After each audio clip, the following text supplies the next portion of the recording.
This is WFO Radio. Hey everybody, Joe Costello here, WFO Radio, NHRA podcast. We are on the road. I am in Johnson City, Tennessee at the Borla headquarters Performance TV studios as we get ready for the final week of shooting for Performance TV Motor Trend Network. Hopefully you are all watching that 8:30 a.m. Sunday morning, and it is a whole lot of fun just to get out of the house, get out of the studio, and have a little fun. The good news is we are able to continue with our NHRA conversation. You're going to hear Alan Reinhart just minutes from now, and hopefully we'll cover the news of the week and talk about what's going on in the world of NHRA drag racing as we get closer and closer to coming back. And you are all experiencing it. The world is awakening, and people are opening up, all the phased reopening, certainly feeling it in South Florida, certainly feeling it all over the place. Spending time in the airport yesterday was pretty amazing. It was an interesting experience to see how everybody is adjusting to life and taking precautions. And some things you could see are like new world, and some things you could see are like old world, like water fountains that you have to touch to get some water. No, thank you. But it's interesting to see how everybody is doing it. So we're having a little bit of fun. We're going to delve into the NHRA and some of the news of the week, maybe a bit of an abbreviated show, but we're going to check in with Alan Reinhart from another new location. That's the thing about Alan. He is all over the world with some fantastic locations. I think this one no one has ever seen before. Like, this is a very infrequent location for Alan Reinhart. You'll see just seconds from now. But I do want to tell you about the people who make it all possible, talking about folks like samtech.edu, the School of Automotive Machinists and Technology. Start your education at full speed. The next generation of engine builders and machinists, CNC programmers, motorsport EFI tuners, down there in the Houston, Texas area. The Massengill family has really set up a great program where you go through the school and they can place you with accredited team or place to then get the next level as you get your career going. We've got a great podcast for them called Factory Stock Podcast as well. Frank and Lana Hawley, the Frank Hawley Drag Racing School, the Dragster Adventure. Now that's something that I think everybody is going to want to aspire to once we get out of COVID life and we go back to going and having fun. Everyone's going to want to drive a dragster, right? Everything you put off before, I'll do it someday, you're going to want to do it immediately. Forget all that other put things off kind of nonsense. Just get out there and do it. Just do it. It's almost like that could be like a saying or something. They should use that. Someone should use that. Also, Marvin Rodak, Rodak'sCoffeeandGrills.com. Gourmet coffee, hot sauce, spice rub, everything that is good. Marvin Rodak has not really slowed down very much. He says he's got all kinds of WFO radio listeners getting on board with the coffee. You should too. 817-924-6821 for Marvin Rodak and Rodak'sCoffeeandGrills.com. Finally, Total Seal Piston Rings, the leader in ring seal technology. We've learned so much about Total Seal and what they do and why it's important. And what has been so great is during this period, they have offered a 20% discount on tools, on rings, on high-tech parts and pieces that go into cars from stock eliminator all the way up to Formula One. You think about what they've done for the DIY racer with that 20% off discount. Give them a call. Keith Jones, tell him you heard about it on WFO. Matt Hartford and that team, Lake Speed Jr. And we're going to have a new episode of Hidden Horsepower, the podcast we do for them, coming out. And a quick reminder, if you want some free WFO radio stickers, hit that address with a self-addressed stamped envelope, and I'll load it up with some stickers. Costello Media, WFO stickers, P.O. Box 848-353, Pembroke Pines, Florida 33084. And yes, this is the set of Performance TV. And let's bring on someone who's got a whole lot of on-camera experience and on-mic experience and on-couch experience, Mr. Alan Reinhart. Alan, where's this far-off distant location that you happen to be in on this given occurrence? I'm sitting on my couch. You're on. When you and I talked about this, my understanding. See, look at me. I look like a slob. I thought we were just going to do an audio only thing. So I've been kind of kicking around the house this morning. I had some laundry to do. Had some other things. I don't really need to be at the shop before noon, so I was going to do some stuff around the house this morning. And then you send me a text and go, "Hey, I think we can do this video. Log on in 2 minutes." And I went, "What?" So. Yeah. Welcome to the corner of my couch. I don't even have a home office. My office is my shop. So I'm literally sitting on my couch with my laptop on my lap, as the name implies. And you know what? I think it's great. It's authentic, is what it is. It's authentic. And first of all, I want to apologize. Everybody needs to know that when it comes to stuff like this, Alan, you kind of get a rep as like, I don't know, maybe abrasive. And it's not the truth at all, because I put you through some terrible things over the years on this show. Alan, I need you to call in 1 minute. And boom, he calls. There he is. I thought you were going to call me a technical neophyte. No. Well, look at this. I've almost mastered this. I can talk to people and send messages and things. That's the only thing I haven't mastered the rest of it, but I've almost got that down. False. You are a live streaming pioneer. People are going to look back at this era of COVID-19 and be like, who were the ones who really pioneered the next level? And Alan Reinhart, you did a bit yesterday with the helmets, not so much technical, but helmet artwork, something that I was interested in. Obviously, the reveal of the artist was a big deal. I encourage everybody to watch that out there on NHRA's Facebook page. But you have been doing what you got to do to stay out there for the drag racing fans. I think that's all people can expect.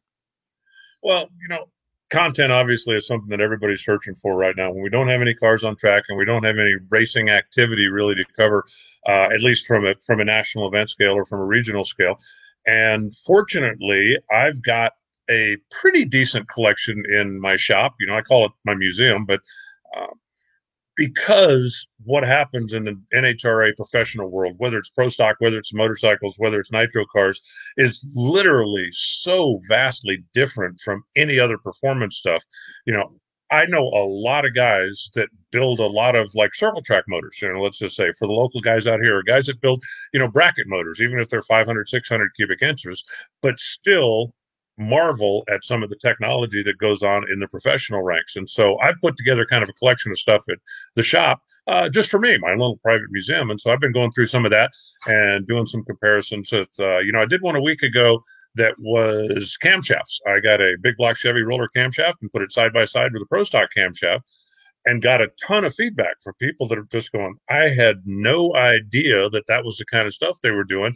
And so that's the kind of thing I've been working on. The helmet thing I just thought was, something a little different, something to break up the mechanical, but I've also got a couple of them in the can, as we say in the business. I did a Pro Stock Harley versus Pro Stock Suzuki piston valve comparison. And then yesterday I was able to do a cylinder head comparison between A fuel and top fuel.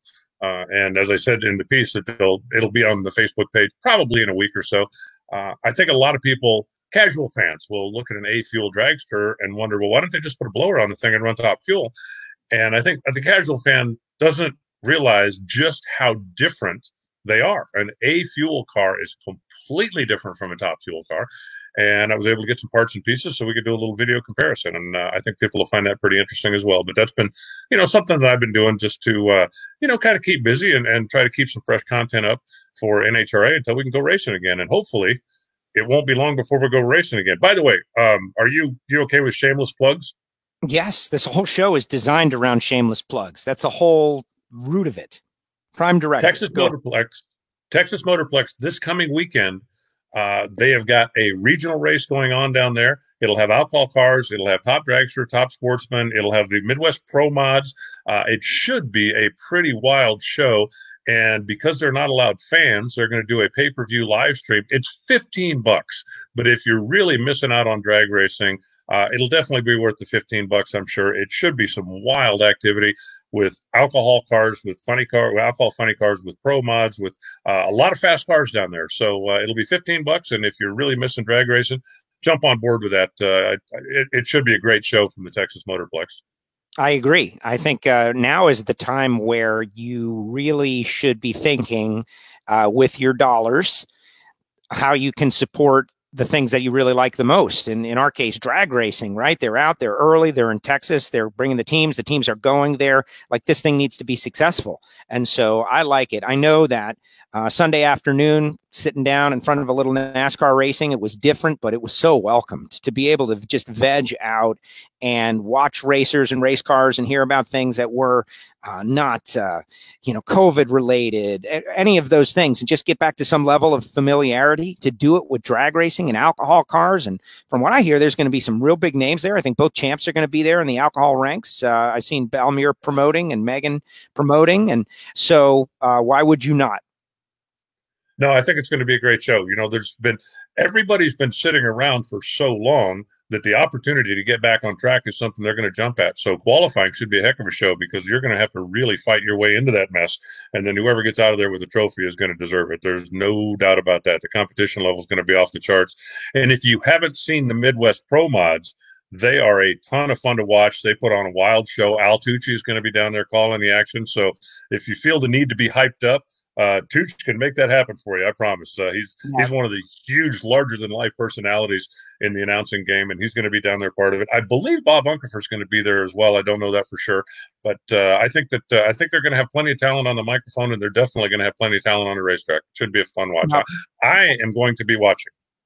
Absolutely. No, it's great. It's worth it. And I hope as we continue to open up, and we've seen that and felt that. I've been in the airports. It's a unique experience, but it's a lot of fun. And just kind of getting back that muscle memory of doing what we were doing. But, this has been a very fun conversation so far.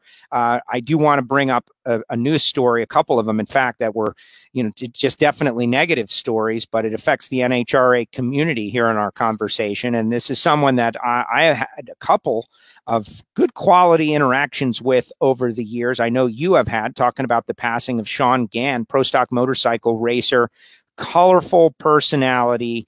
And to see and hear that Sean has passed away, it's just, NHRA family member, no longer with us. Very terrible, very sad. Yeah, it's been a little while since Sean has been out here racing, but he was kind of a larger than life personality, really. He had a cult following, partially because he didn't fit the mold. He wasn't a guy that was corporate, buttoned down, saying the right thing. I loved the fact that he had Batman leathers. He had Flash Gordon leathers. He had all the different chrome colors. And he was, Bob Fry a number of years ago started calling him the dude. And I think that really fit. He had a musical affinity. He was very talented there. And man, could he ride a motorcycle. His dad was as good a machinist and creative mind as there was in the business, which is a big part of why they had so much success. They were a team that, didn't lease motors, didn't buy technology. They did everything themselves. And, we've definitely been missing him out on the NHRA trail. And it's really a shame to know that he's never going to come back. He was, as I said, he was as good sitting on top of a motorcycle as anybody. His last win in Denver a few years ago was a riot. When he went into the press room and I don't know that he ever mentioned anything about sponsor. He just went in there and talked about the fact that his dad was so smart. You give him 2 cans and a piece of string and he'll build a space shuttle for you. But he was a great personality. He had a tremendous following, and it's just really a shame. He was a family man, and I hate the fact that he's gone. I hate the fact that we're never going to see him again on the racetrack, because it was fun watching him do his stuff, whether he was racing or whether he was just being Sean. Yes. Yeah. It's someone that I identified in my conversations with him. And I had a really good one with him in, I guess it was Charlotte a couple of years ago, but he, kind of just he was at a different frequency. He was at a different frequency than I was. And I could tell, and he was, obviously interested in riding the bike, had that real aggressive stance on the starting line, which was cool. The shiny, crazy leather superhero look, of course, that's was unique to him. But one day he brought over, iPads coming out, right? The devices we all assume they've been around forever. But when they first came out, he had CNC programmed an iPad holder. And I was like, whoa, where'd you get that? And he's like, yeah, I whipped it out on the CNC machine. And the thing was a work of art, just an iPad holder, right? You slip the iPad into the CNC aluminum. It was amazing.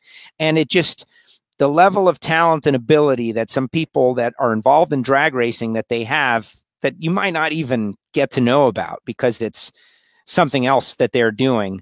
I was glad to be able to see some of the things that he did. And in talking you just moments before we started, you mentioned music, talented, like the guy had talent. And that's what's sad. Like you said, we're not going to see him again, but we'll be thinking about him.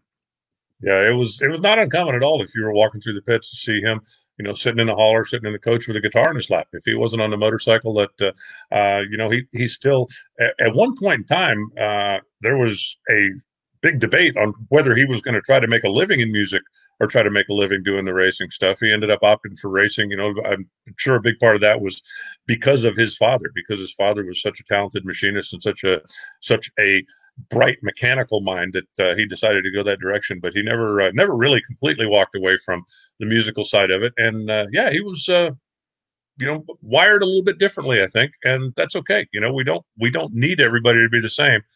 It's just a shame that he's gone. Yes, simple as that. And other news, also pro stock motorcycle related. Steve Johnson, I always get a little worried about people's health situations and talking about them publicly because, we don't know. But then once it's out on social media, and Steve Johnson has been updating everybody about Jock. And we have been following the story of Jock, a.k.a. Predator, who is Steve Johnson's longtime crew guy. Just a great guy. Last year, I started doing some interviews with him, you may recall, Alan, and he shy at first, one of those characters, like, is he quiet? But yeah, but he as soon as you break through the shyness, he's ready to tell you what's up. And we were getting to that point. He's obviously fighting the COVID, as was his mother. And Steve posted the other day that unfortunately, when he comes out of it, and we hope he will, his mother did not make it. And this is just like the reality of this situation, just crushing down on everybody, that as much as we try to get back to normal, it's not going to be totally normal. Yeah, it's just awful. I mean, the circumstances don't matter. When you lose your mom, it's awful. And I was actually kind of surprised. The last word that I had got was that she had been doing better. She was certainly not out of the woods, but she was at least pointed in the right direction. And then to find out that she passed is just terrible. But, we've got our fingers crossed for Jock and, and everybody that's fighting it. There are a few members of the NHRA family right now that are dealing with it. Some got hit very hard, some not quite so much. But, at this point, we just want everybody to get through it, and we're thinking about them, and hopefully we'll be able to see them back at the racetrack. And that's our deal. And obviously following Steve Johnson's page is where I got any of this information. And, Steve has done such a great job. It's got to be tearing him up to go through this as well. And just like every day or so, a nice update, giving information, and it's greatly appreciated. Everyone in the drag racing community. And those are, obviously negative stories. We want to, go back to thinking about, what it's going to be like when we return. NASCAR returned. I know you watched that. And I want you to give me some of your thoughts about the way they handled some things professionally. Like I noticed, like interviews, like my role and the role that you used to do, there was a boom mic. Like the interviewer was about 6-8 feet away, and they had like a boom mic in front of the driver, and they were able to conduct interviews, which I thought was an interesting way around it. They were using masks in certain areas. They had the broadcast locations in different areas. And these are things that are going to become, maybe commonplace, certainly be used in the short term. What stood out in your mind as things that may be applicable or helpful to us if we are able to make a return, when we make our return? Well, the first thing was that there were race cars on a racetrack, that they were getting back to that part of the business. Obviously we're still a long ways from completely normal, but you got to start someplace. And I really applaud NASCAR for being the first major sport. I know UFC had an event. I know the World of Outlaws had been on track, but, from a major league standpoint, I think NASCAR is the first of the true leagues that went back to work, even though they did it without fans. And some of the stuff, we're going to get past, right? I mean, there will come a time when everybody on pit road doesn't have masks. There will come a time when an interview can go up and talk to a guy, hold the microphone, and do the normal thing. But I think some of the stuff is not going to change. I think some of the things that have been learned right now, I know from talking to people just around in my neighborhood, the number of companies that have found out you can function just fine with people working from home.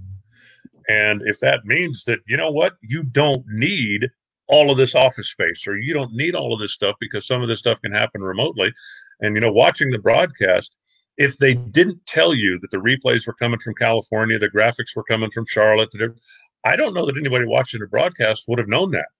So then I think you start looking at, do we really need to fly 200 television technicians to the racetrack? Maybe not. maybe we can fly 50 people to the racetrack, let everybody else stay home. And that certainly is going to be budget friendly going forward. And if that means that you can spend that money on other technology or stuff, then I think that's great. But the fact that they were back on track is a big thing. I listened to NASCAR radio fairly regularly, and listening to Dave Moody yesterday talk about the way they did the radio broadcast, because obviously you can't do a radio broadcast without being there. But the fact that the personal interaction was next to zero. He said even when they were having lunch, there was, 15 feet between people and a glass partition over here. And he really never got close enough to touch anybody. And that's just the way that it works. So if that's what it takes to get back on track in the short term, then I think we'll all adjust and we'll get back on track. But, it's just going to be a matter of working through until we can put spectators back in the grandstands. And I know that there have been a couple of events on a smaller scale that did have some spectators come out to watch. And I think the jury's still out. I haven't heard any post-event reports, so to speak. So, we'll just wait and see. But I think that any step getting back to normal-ish is good. For me, having a Sunday off, being at home, watching NASCAR, having a beer and a burger and watching NASCAR racing, that's normal. So the fact that the way they were doing it wasn't normal, but I think that it really kind of does help, get everybody back into a frame of mind that we are going to get out of this. And I think that's just, living proof that we're making progress. Absolutely. There, confidence that we are going to get through, leadership. And it was great to see motorsports, NASCAR in a way, got great ratings, by the way. And they're back again Tuesday night with the Xfinity Series, Wednesday night with the Cup Series back again. I'm sure Jimmy Johnson is very excited to get back on the racetrack after what happened out there, right? He's probably chomping at the bit. And our WFO Radio Fantasy League is rolling again. So some semblance of normalcy coming back. Now, Alan, the internet, right? It's amazing that we can do this. And I'm here at the studio of Performance TV and you're at home, and it's incredible. But I don't trust it so much to, like, if it craps out on us, then the show is over and we will just let you go back about your day and I will continue on. So I know there's something we both want to talk about, and then we'll take a couple of the questions from the folks out there on Facebook or Twitter or YouTube, which is the 200 mile per hour mark for an electric dragster was something that we have spoken about for a couple of years now. Big Daddy Don Garlits had set the target. He's got to be saluted for making it a thing, right?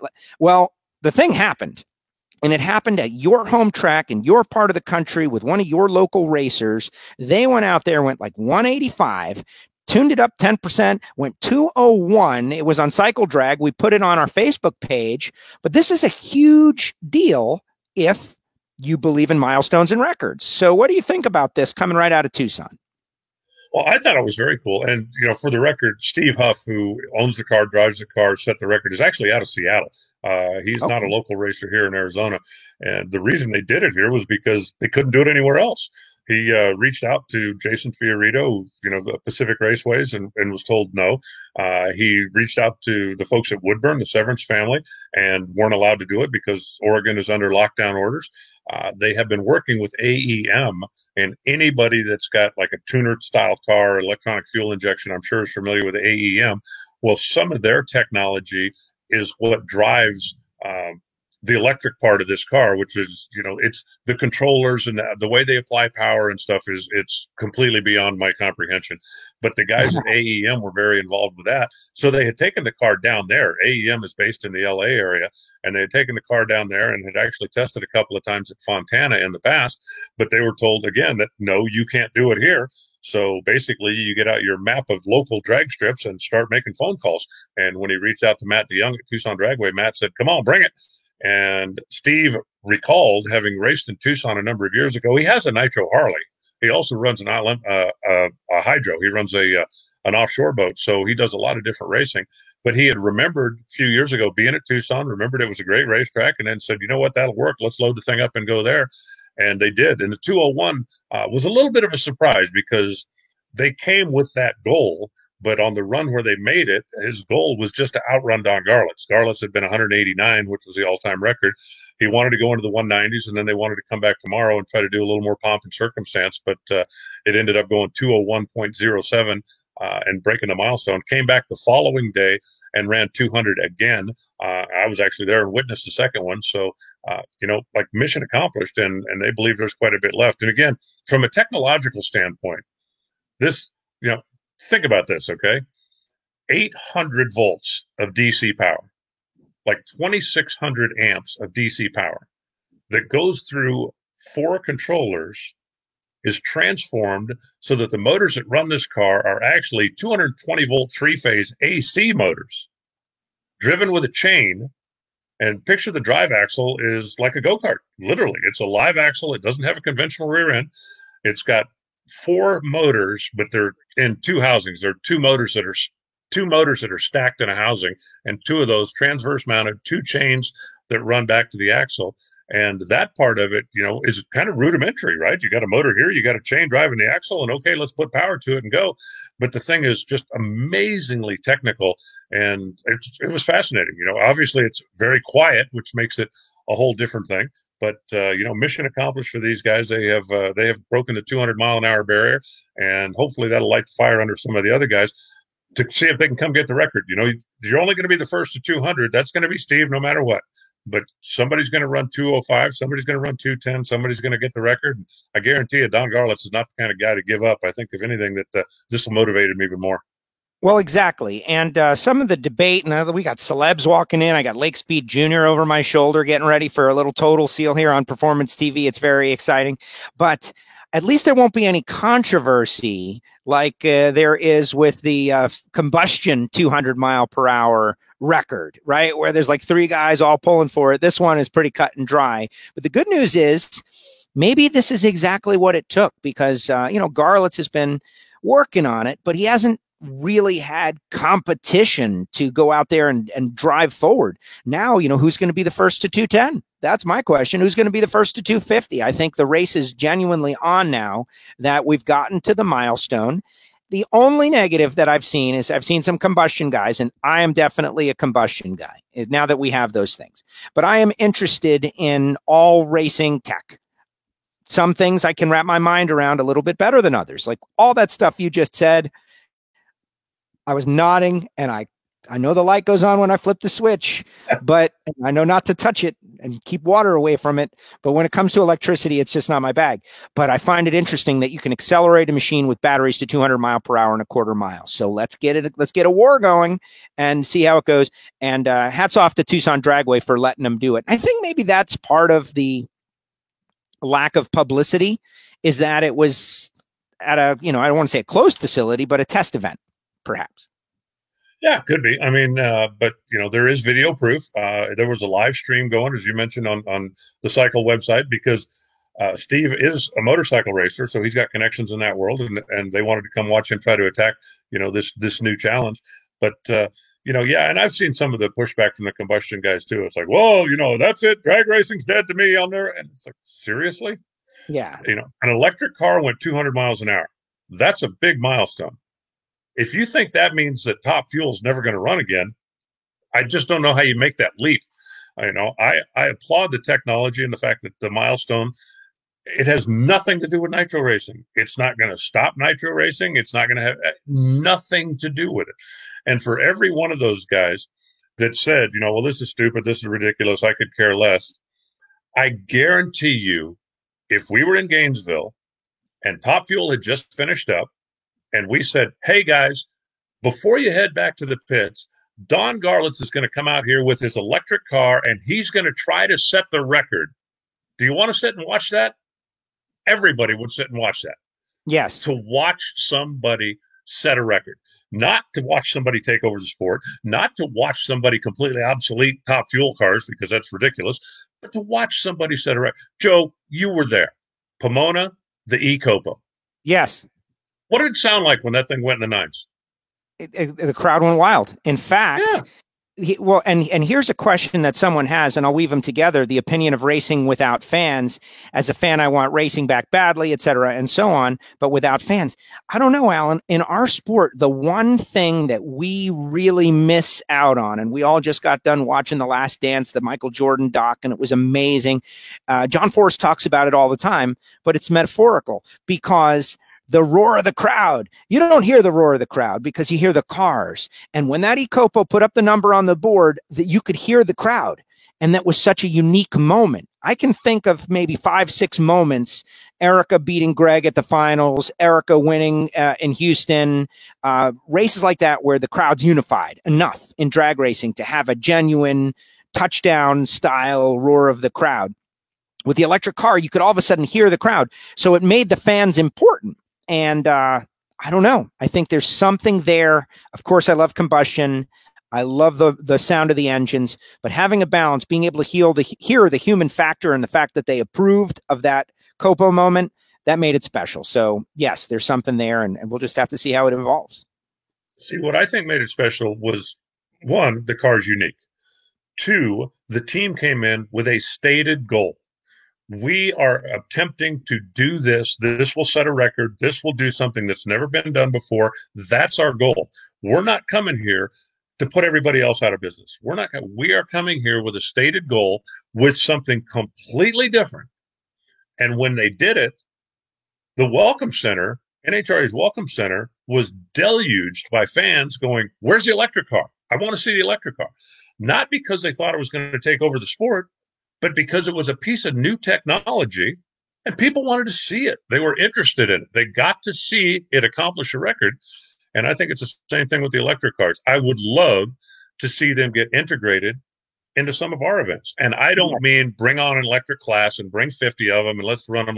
I mean, bring 1 or 2 of them out, maybe a couple of times a year, maybe, have some attempts to set a record where the fans can be there and see it, where they could make the NHRA on Fox TV show, where they can get some. I would love to see that. If Steve Huff and Don Garlitz could get their cars together and say, "Hey, look, guys, we'd like to come to Indy and run a 2 out of 3 match race," I don't think there's a fan on the planet that would say, "Well, I'm not going to Indy because they're running those stupid electric cars."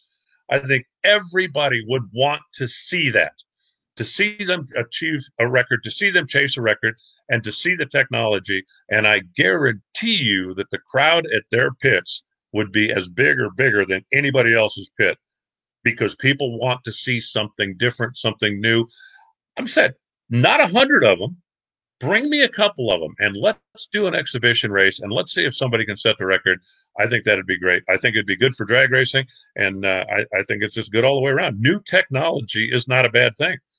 How many people with computers came out? Oh, those things, I'll never figure out, me, right? Number one guy right here. I'm never going to. And I live on the thing now. At some point, you're going to have to embrace new technology. That doesn't mean it's going to take over the world. That doesn't mean everything else is going to go. I drive a pretty nice, comfortable car daily. I still have a 67 Mustang that is loud and obnoxious and ridiculously overpowered and stupid. You don't have to throw away one to have the other. Electric cars can come in, they can set records, and they can certainly be a part of the sport. That doesn't mean that the other cars have to go away. And, one of the things that you and I have had a conversation, and I've said it online a million times, I've never understood people that have to tear something down to build something up, right? I like this because that sucks. Right. Why can't you just like this? Why does that happen? Why can't you just say, I like this? And, that's, and the electric car, I think it's cool. And I said, I don't think it's going to take over the sport. I can't envision a time when we've got, 20 of them at the racetrack, all trying to run for a 16-car field. Maybe it will happen somewhere. But I think what they have done, what they have accomplished in setting the record and breaking the barrier, I think was pretty cool. No, it was a great time to watch this flow through.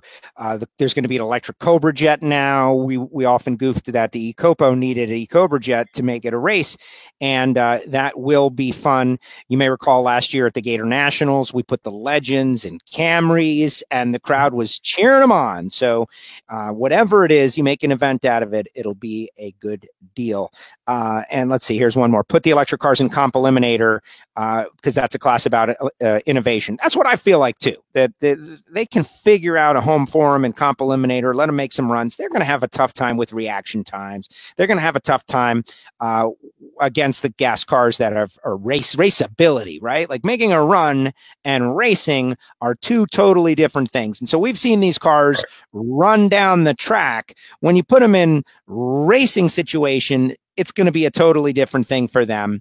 They should get an opportunity somewhere. Here's one. Let's see. I want to thank Alan and NHRA for the free live timing and simulcast when it was around. Yeah, that was great. I'd like the free National Dragster right now. And my column is in the new National Dragster, and everybody's got access to it. Hopefully, this is going to bring everybody on board for the rest of the year, I think. But Alan, I think you've done a great job for us. We put you on the spot. You're on your couch. People don't even realize he's not even wearing pants, folks. He's just got the T-shirt on. And he has come to do the show in this situation. We put the spotlight on him, and you have absolutely delivered once again, Alan. Pants or no pants, you're doing a great job, and I want to thank you. Don't give away my secrets, Joe. Don't give away my secrets. No, it's a pleasure. Next week, I'll be back at the shop, hopefully, because, I don't have a slot machine here either, so I can't even make you give away a T-shirt. That is true. That was fantastic, by the way. But listen, before we go too far, I guess we've already gone too far. We had some bad news and kind of took my mind off of it. Let's talk about the good news. You've made it another year.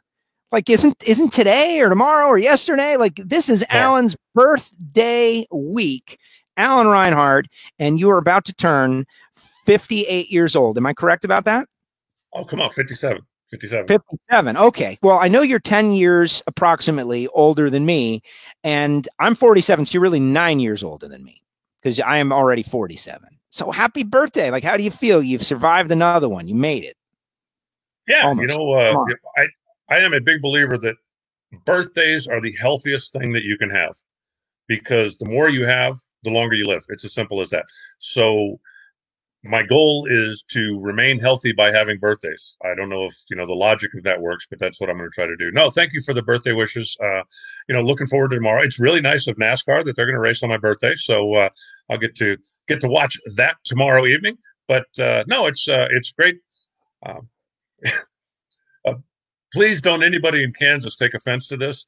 But for a number of years, my birthday always fell on Topeka weekend. And love the racetrack, love the people, love the facility. Topeka, Kansas is not exactly the party capital of the world. So I always just kind of postponed it a little bit. We'll wait and celebrate when we get to Vegas, or we'll celebrate when we get someplace. And man, what I wouldn't give right now to be in Topeka celebrating my birthday this week. But I'll just have to do it around here. Exactly. And you made it another year. Happy birthday. It is a big deal. Well, and we're missing so many different things. That is the journey of the NHRA Mellow Yellow Drag Racing Series. When you're traveling with the circus, you realize here's the place that this happens, and there's the place that happens. Whenever we get back, wherever it is, a whole lot of stuff is going to happen, and a birthday celebration and a couple of beers tipped back in honor of that is one of those things. So happy birthday. Enjoy it at home. Absolutely. Everybody follow at NHRA Reinhart. He's got all kinds of good stuff coming out. The one with the helmets was really good, and camshafts and otherwise. You're doing a great job. Alan, thank you so much. Put you on the spot, and you lived up to it. I really appreciate it. Thanks, Joe. It's my pleasure as always. Enjoy what you're doing today. I understand you're doing something with Borla. They have the exhaust on my 67 Mustang. It was like magic. They have a kit that they make for classic cars. It comes pre-bent and and it's like an erector set. You have to assemble it and give him huge props. I took it over to my muffler guy because that's what he does for a living. And he had to make one little tweak because I have a fuel pump mount that was in the way of one pipe. But other than that, it literally was a cut, size, weld, fit, and fits my car perfectly. Sounds good, performs good. So, good luck to, have fun with those guys. I'm sure you will. No, it is. And the thing is that, we're here at the factory. That's where the Performance TV studio is. And so there's stuff everywhere. There's where's the Cadillac CTS V stuff? Where's the V1 stuff? Oh, there it is. And the rabbit hole, Alan. I'm trying to avoid going down the rabbit hole. But exhaust systems are one of those things that eventually you have to go down the rabbit hole. So when the time comes, I know where I'm going to be getting mine. Yeah, you might as well just jump onto that one because you're going to need it sooner or later. You might as well do it now. There it is. Simple as that. Hey, and some headers, since I'm going there. All right, Alan, thank you so much. Hey, Joe, always a pleasure. Enjoy your week, and I look forward to talking to you next Tuesday. Likewise. Happy birthday. There he goes. The NHRA's Alan Reinhart with us here on WFO Radio. All right, everybody on Facebook, Twitter, YouTube, all you folks, like this is it. This is the Performance TV studio. I got Lake Speed. Lake, come over here. Get over my shoulder for a second. Like Lake and Total Seal, who are big supporters of WFO. There he is. What's up, folks? There, they can hear you. Lake, here, you're going to be on TV. We're going to do a bit. We're going to talk piston rings. It's going to be a lot of fun. I'm excited, and we're going to educate some people, I think. Exactly. You need to bring a piston? I did. He brought a piston. He's got all kinds of stuff. Well, let's not show them here, but there's a reason for them to watch Performance TV, 8:30 a.m., Motor Trend Network, and we'll be talking a little Total Seal. Meanwhile, though, the next edition of the Hidden Horsepower show, that's where the big transfer of power goes from Keith Jones to you for 3 episodes. So we want everybody to go on there and check out Hidden Horsepower by Total Seal. And Lake is going to be co-hosting. Lake, and I'm excited. We're going to be doing some TV. There's lunch in there, by the way. Do you know that? Go dive in there. Go through those doors. There he is. Exit stage left. And there is Lake Speed Jr., who's got just such a great story. You heard Lake on the show a couple of weeks ago. Total Seal Piston Rings, the leader in ring seal technology, doing 20% off. They're having webinars, doing all kinds of great stuff, but they make a great product. And we have certainly learned from Stock Eliminator to Formula One, which if you think about that scope, like they're doing Stock Eliminator piston rings, they're doing Formula One piston rings, something pretty amazing there. Also want to remind everybody, if you want a WFO radio t-shirt or any of the t-shirts at nitrofishracing.com, like for instance, the Erica Enders World Championship t-shirt or the WFO radio t-shirt, you can save 20%. WFO 20 is the promo code. Why is Randy Lynn and Bo, why are they doing that? Why are they offering that? They're already making our t-shirts. Why are they giving us 20% off? People are buying the Jason Line, the Finish Line Tour t-shirts. They're doing it 20% off, WFO 20. So hit nitrofishracing.com. There might even be masks in the future. Big thanks to Brenwald Media. Obviously, Steve doing great work for us on WFO, creating all the artwork for the show. I'm WFO Joe. You can follow me on Twitter and Instagram right there. I'll be posting some stuff about the show here. Apple Podcasts, Spotify. We just did a new Ignition show. It is in the archive. Heavy NASCAR talk, heavy Fantasy League talk, heavy Formula One talk, Vettel moving on, etc. I reference our YouTube channel, of course. And once I get back from Performance TV, I'm going to focus on this bad boy right here. Hey, big thanks to Marvin Rodak, rodakscoffeeandgrills.com, the hot sauces and the spice rubs, everything good. Marvin Rodak doing a great job. And of course, samtech.edu. Mentioned Total Seal already, and Frank Hawley's Drag Racing School, the Dragster Adventure. Maybe you want to get your license. Maybe you want to get a super gas license, super comp license. Top alcohol funny car license. They do it all. That's where the next generation of drag racers are coming from. All right, final comments, and we'll get to it. Mike Mayer, you just got here. You're late, Mike. You're late. You're always late. You know, I know you're busy bringing the world its toilet paper as an over-the-road trucker, but the good news is you can watch it whenever you want. We started a little early today, folks, because we're at work. It's amazing that I can come here and set up a laptop real quick and pump out a show and connect with everybody. Let's see what Jalen says. Jalen, my friend from the Northeast. I don't think it would happen, but I've had some people say that the NHRA should link up with Street Outlaws at certain tracks. I think it's good for both sides. Bring new fans. Maybe have an eighth card feel. How do you feel about that? I don't know. I don't think so. I don't know. We have done a lot of these small tire regional series, redemption, etc., and so on. And I love the cars. I don't know. Maybe. I don't know. I don't think they would want to do it. Honestly, they've got their own unique thing. It's a TV show with a racing series. But the people who go on the show are selected by the show because the day Stevie Fast and Frank Manzo are invited on the show's over. That's the problem with it. I like it. It's drag racing entertainment. And those guys are definitely stars and celebrities, but they benefit by keeping themselves to themselves. Because once you expose the fact that it's a show, and don't get me wrong, everybody's super talented. I don't want you to think that I'm saying they're not talented. They're not talented. I mean, they are very talented, but there's just a different level. And when you're racing in the NHRA drag racing series on a weekly basis, that many races, as you say, you're at a different level of talent. It's the major leagues, it's the pros. And so to have those guys come out, it would be great. But then all of a sudden, you know, who can our guys race? Why not? I don't know. Maybe I'm wrong. Maybe we should do it. Let's see. Great job, Joe. I always love positive feedback. Let's see. Orlando Speed World been going again. Michael, we're getting back to racing at Gainesville this Saturday and Sunday, ET racing season. Thank you, Mitchell, for telling us that. And hopefully Steve Brenwald will be out there. Do you guys know that Steve Brenwald is one of the track photographers out there at Gainesville Raceway, and you should definitely buy photographs from him, definitely, speaking of shameless plugs. Marvin Rodak out there watching along as well. Let's see. Mark Stockseth. Happy birthday, Alan. My grandmother, who lived to be 102, always said, anytime you're having them, it's a good thing. Yes, and that is the truth. And I think about the people we've recently lost and the meaning of a birthday and how, not to get all social commentary, but there's this weird thing about age and birthdays, and people want to hide their birthdays and they don't want to talk about their birthdays. And even me, sometimes I get depressed on the birthday, and that's so wrong. You're so lucky to have a birthday. You're so lucky to be around for another year. You're so lucky to be around for another day, because there's a whole bunch of people that wish that they could and they can't. And it's just as simple. Thank you, Mark. Mark supporting the show. Timmy Roach used to bracket race with Timmy back at Miami Hollywood Speedway. And hey, while we're doing that, on Friday, we had a Friday cocktail show with Daryl Gwynn, Jerry Gwynn, Hector Arana, Chris Cunningham, and Paul Wunderlich, who was the lane master at Miami Hollywood Speedway from 1970 to 1992. And the show was really good, but could have been so much better because Daryl and Jerry kept dropping off. But go check it out, because we learned a lot of fun stuff, and it's a good baseline foundation knowledge about Miami Hollywood Speedway and the crazy, wonderful place that it was. All right, everybody, this show is going to end a little bit different, as in it's going to end cold.